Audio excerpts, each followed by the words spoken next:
wasn't diagnosed with BPD in my earlier years. In my younger 20s, I experienced what was labeled as depression, anxiety, any number of particular labels, and I was never told that I had BPD.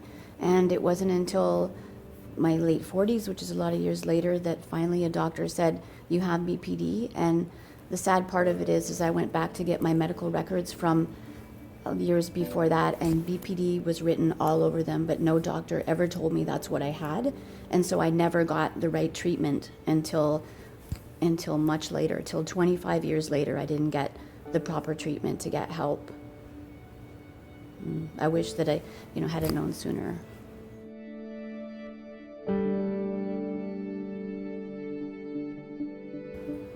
I remember sitting in a doctor's office and a doctor asking me several questions, and each one of them I answered yes to. And as he asked more questions, I started to feel very understood. And when he said at the end of these questions that he asked, he said, I think that you might have BPD, and told me a little bit about what that was about.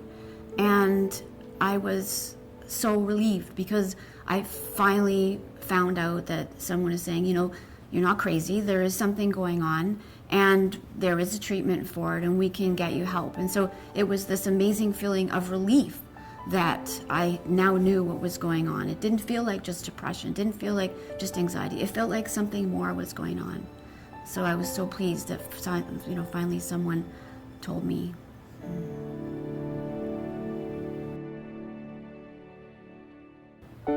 There was a few things that stuck out for me. It was things like he'd ask, so do you feel like sensitive to sounds? So how sensitive, when something drops on the floor, there's a noise, and or not being able to get back to sleep when someone shuts a door. And so that was one of the things that stuck out for me, this sensitivity, because it extends emotional sensitivity, also physical sensitivity.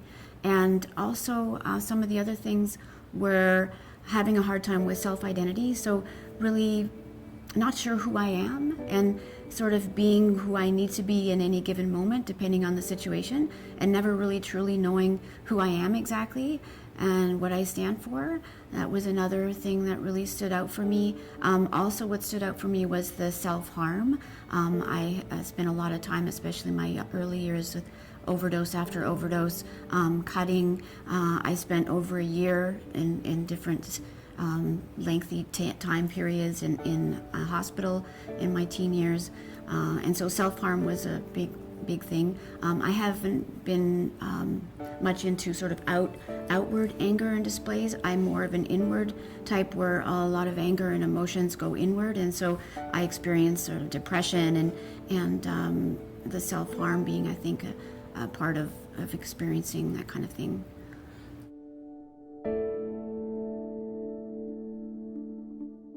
I think, the pain is so great that you want to do anything to make it go away, make it less.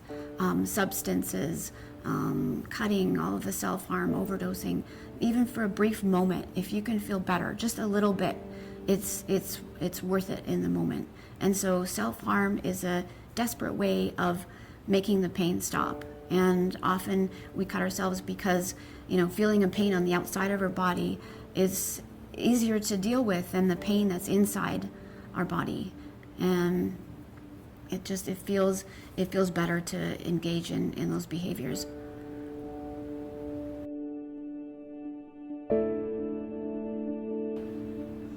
I'm really passionate about helping to create awareness and reduce stigma, because the media and other sources of the things that we watch and hear about it's really damaging to people who have BPD.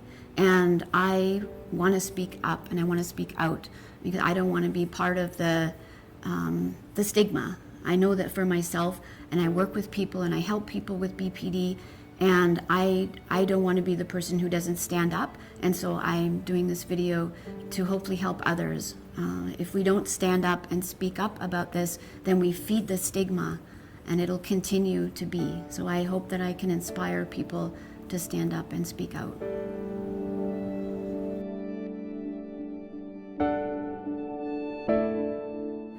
tell others that it's okay to come forward, and it's okay to talk about it, and that to know that there's so many beautiful qualities about people with BPD. I know many people who are beautiful people, and the qualities, some of them are very charismatic. High stress adapted. We learn how to deal with stress, and so we tend to actually do better in some cases than the average person dealing with stress. And we are also very resourceful and empathic. We tend to be in the caregiving fields. Many people that I know, and myself included, are working in a caregiving capacity. We tend to be very empathic. And like I mentioned, creative. There's just so many positive qualities of people with BPD, and I want to let people know that they're very beautiful and they have a lot of positive things about them.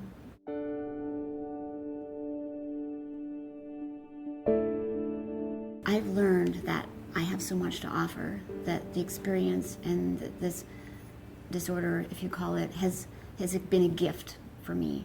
And helping others is so rewarding.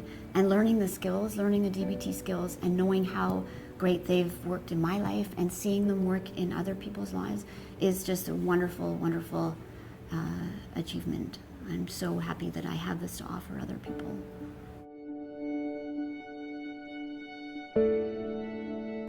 I saw a television show once that got something right that I thought was something positive. And it was two people who were chatting with each other, and one of them had said something, and the other one said to them, "I have BPD, and I know you're lying." And of course, this is how we know that people with BPD, they can sense things. So they're very good at sensing emotion in others, like anger, sadness, lying, all of this stuff. And so he had sensed by having BPD that this person was lying. And so I thought that was a really interesting piece about how BPD has some positive qualities about it.